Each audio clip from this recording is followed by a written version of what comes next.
Role of teacher as well as teaching methodology has changed significantly over time. Earlier, teacher was embodiment of knowledge and they were highly recognized for their wisdom.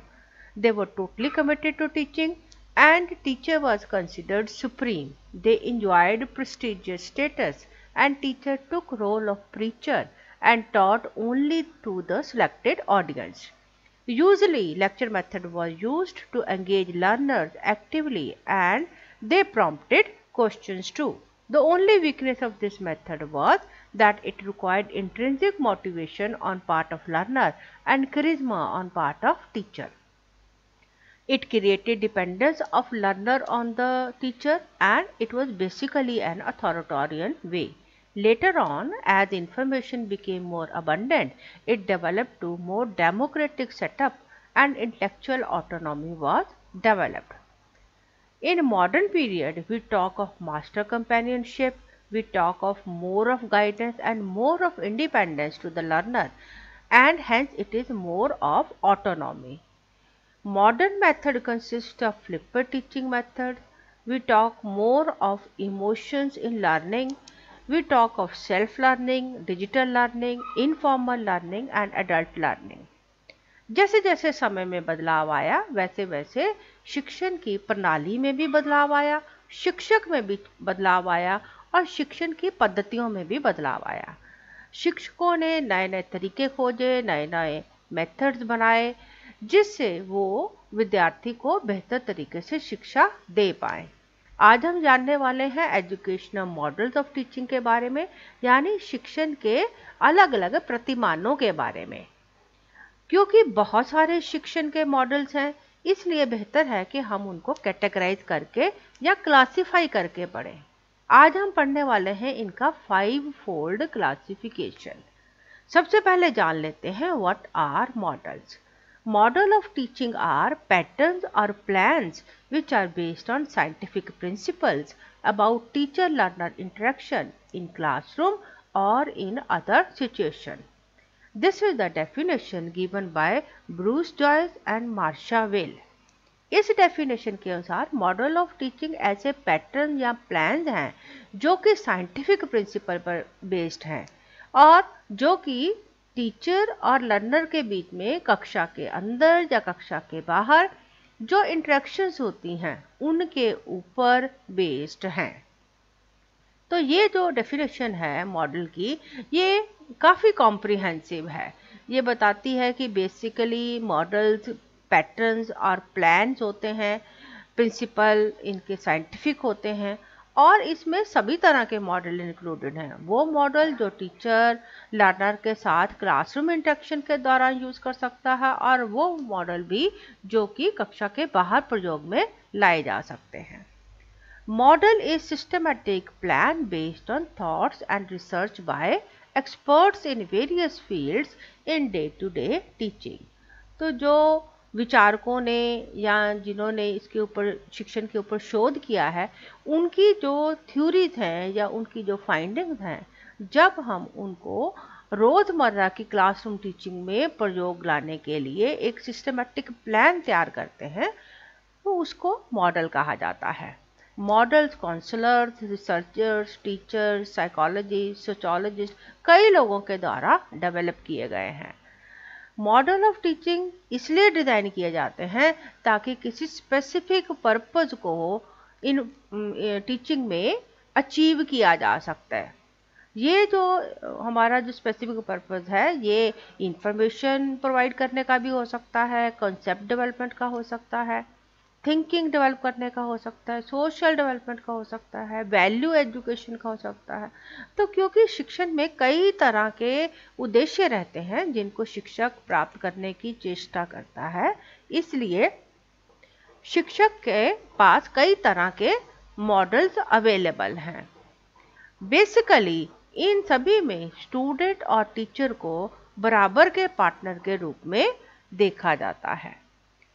5 fold classification में हम शिक्षण के प्रतिमानों को बांट सकते हैं इन 5 classes में या कैटेगरीज में। पहला है historical teaching models. philosophical model, psychological model, teaching models for teacher education and modern models. तो एक एक करके हम सभी मॉडल के बारे में जानकारी लेंगे. First, let us talk about historical teaching models. First of all, let us talk about Socratic teaching model, which is given by Socrates. ये सबसे पुराना मॉडल है जो कि सुकरात के द्वारा दिया गया है और सबसे पावरफुल मॉडल है for development of critical thinking. Critical thinking यानी हर चीज़ को प्रश्न करना. तो इस मॉडल में method of questioning is used. अध्यापक बहुत सारे सवाल पूछता है विद्यार्थी से और विद्यार्थी को भी प्रेरित करता है कि वो भी बहुत सारे सवाल पूछे उन मान्यताओं के बारे में, उस ज्ञान के बारे में जो कि विद्यार्थी के पास पहले से है, और तब तक सवाल पूछे जब तक कि उसकी सारी जो कॉन्ट्राडिक्शन है बिलीफ में वो ख़त्म ना हो जाए. तो ये एक ऐसा तरीका है जो कि मेथड ऑफ क्वेश्चनिंग पे बेस्ड है और लर्नर को भी क्वेश्चन पूछने के लिए प्रेरित करता है ताकि वो पहले से प्राप्त जो उसने ज्ञान किया है, जो उसके पास पहले से नॉलेज है या बिलीफ है या उसकी जो भी मान्यताएं हैं, वो उससे आगे जाके भी सोच सके. दूसरा मॉडल है personal development model which is given by Carl Rogers. This model is called as humanistic model and it is based on experiential learning. First let us try to understand what is humanistic. Humanistic word निकला है humanism से. Humanism term use हुई थी 1808 में German educationist के द्वारा and it meant the curriculum or the course of the study, जिसमें ऐसे सब्जेक्ट थे जैसे फिलॉसफी, हिस्ट्री, लिटरेचर, रिटोरिक और ग्रामर जैसे सब्जेक्ट्स थे और इन सब्जेक्ट्स को पढ़ाने के द्वारा एक विशेष प्रकार की मेंटालिटी या विजन क्रिएट करने की कोशिश की जाती थी जो कि उस समय के ट्रेडिशन, प्रैक्टिसेस और वैल्यू से मेल खाती हो. तो दिस इज ह्यूमनिज्म. और ये जो मॉडल है ये भी ह्यूमनिस्टिक मॉडल है, यानी ये वैल्यूज और जो प्रैक्टिसेस है, ट्रेडिशंस है, उनको डेवलप करने के लिए इस मॉडल को यूज किया जाता है. It is based on experiential learning. Experiential learning मतलब एक्सपीरियंस करके सीखना, खुद करके सीखना, खुद के साथ जैसे एक्सपीरियंसेस हुए हैं उनसे सीखना. So this model is based on human experiences, capacities and achievement, यानी हमारे लाइफ में क्या एक्सपीरियंसेस होते हैं, हम उनसे क्या सीखते हैं. रॉजर ऐसा बिलीव करते थे कि हर किसी का जो एजुकेशन का मोटिव है वो है सेल्फ एक्चुअलाइजेशन, यानी अपने आप को पहचानना. और हर कोई अपने गोल, विशेस और डिजायर्स को पूरा कर सकता है अगर उसको सही इन्वायरमेंट मिले, सही एक्सपीरियंसेस मिले. तो इनके अनुसार जो चाइल्डहुड एक्सपीरियंसेस हैं उनका बहुत बड़ा रोल है हमारी लाइफ में. इसलिए जो चाइल्डहुड एक्सपीरियंसेस हैं they should be good experiences. और टीचर का काम क्या है कि टीचर एक वार्म और सपोर्टिव एनवायरनमेंट दे जिसमें लर्नर को अच्छे एक्सपीरियंसेस गेन करने में हेल्प मिले. और एक्सपीरियंशियल लर्निंग ये बेहतर तब मानी जाती है अगर ये एम्पैथी के ऊपर बेस्ड है और अनकंडीशनल पॉजिटिव रिगार्ड के ऊपर बेस्ड है. तो ये कुछ इसके मेन पॉइंट्स हैं पर्सनल डेवलपमेंट मॉडल के, जो कि ह्यूमनिस्टिक यानी वैल्यूज़ और ट्रेडिशंस और प्रैक्टिसेस के ऊपर बहुत जोर देता है, लर्निंग बाय एक्सपीरियंस पे जोर देता है, चाइल्डहुड एक्सपीरियंसेस की इम्पोर्टेंस बताता है और टीचर के रोल को बताता है कि टीचर को कैसा होना चाहिए to create warm and supportive environment. Let us talk about the second category of model, that is philosophical models of teaching. Philosophical models में हमारे पास आ जाते हैं जॉन लॉके का इम्प्रेशन मॉडल, प्लेटो का इंसाइट मॉडल और कैंट का rule model. Now let us talk about John Locke's impression model. Impression मतलब वो छवियां जो हमारे एक्सपीरियंसेस के कारण हमारे मस्तिष्क में बन जाती हैं और इसी को लर्निंग कहा जाता है. So according to John Locke, experience create impressions on child's brain and that is called as learning. John Locke ये मानते थे कि जो इम्प्रेशंस हैं ये ही आगे जाके हमारे बिहेवियर में रिफ्लेक्ट होते हैं, क्योंकि हमारा जो बिहेवियरल और कॉग्निटिव प्लेन्स हैं ये दोनों आपस में काफ़ी रिलेटेड हैं।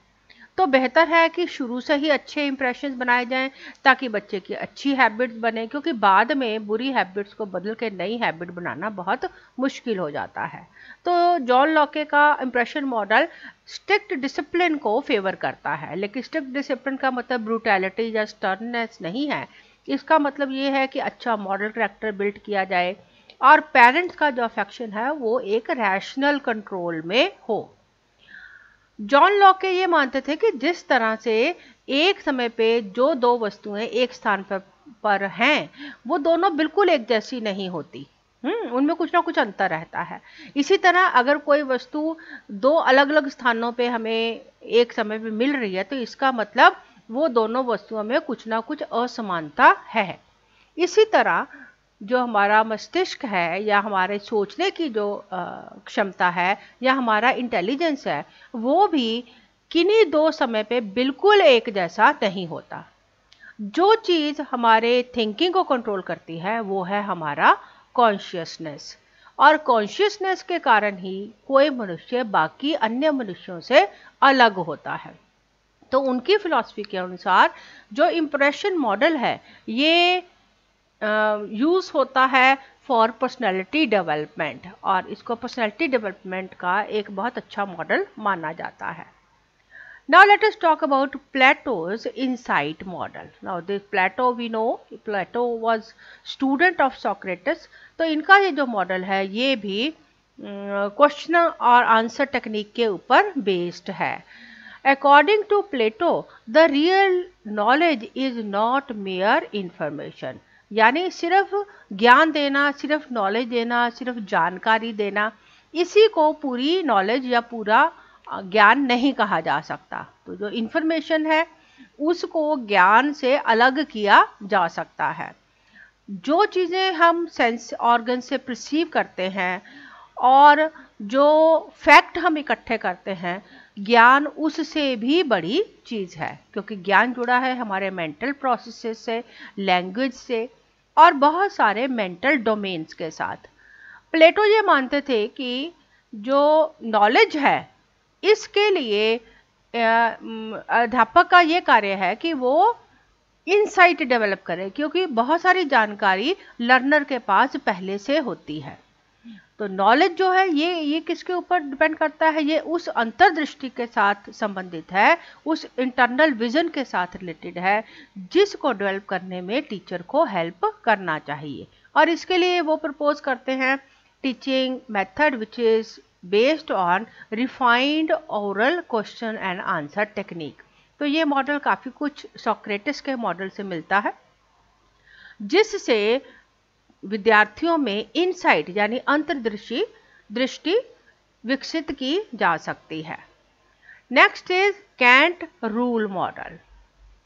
कैंट ने मॉरल थ्योरी दी थी, ये एक जर्मन फिलोसोफर थे, और इनके अनुसार जो डिसिप्लिन है उसका बहुत इम्पॉर्टेंट रोल है इन डेवलपमेंट ऑफ पर्सनैलिटी। तो ये जो मॉडल है ये भी पर्सनैलिटी डेवलपमेंट का मॉडल है जिसमें डिसिप्लिन को बहुत इम्पॉर्टेंट रोल दिया गया है, लॉजिकल रीजनिंग को बहुत इम्पॉर्टेंट रोल दिया गया है और लॉजिकल रीजनिंग को डेवलप करने की ज़रूरत के ऊपर बल दिया गया है। This model is used for moral education and for this there are two methods which are used. One is question answer method and other is dialogue method. Kant gives more importance to logic because in logic we have to follow certain rules. इसीलिए इसको rule method भी, rule model भी कहा जाता है। The objective of rule model is to develop planning, organization and interaction of teaching and it is performed under some specific rules. तो question answer के द्वारा और डायलॉग्स के द्वारा मॉरल एजुकेशन प्रोवाइड करने के लिए यूज होता है rule model which is developed by cantt.